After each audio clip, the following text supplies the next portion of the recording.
Sir చెప్పండి sir. ఇంట్లో పూజ చేశాము, ప్రసాదం తీసుకోండి సార్. ఇది పెళ్ళైన వాళ్ళు ఇద్దరు కలిసి తింటే పిల్లలు పుడతారు సార్. అమ్మో, ఆ ప్రసాదం ఖచ్చితంగా దానికే ఇస్తాడేమో. మహి మహి ఇక్కడ దీంట్లోనే కదా ఉంది.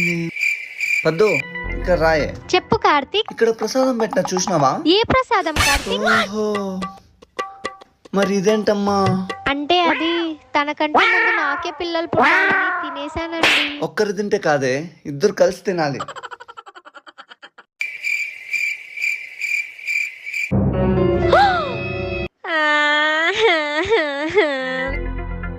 నన్ను ఇంట్లో పని మనిషిని చేసి మీ ఇద్దరు ముద్దలాట ఆడుకుంటున్నారా? దేవుడో దేవుడా.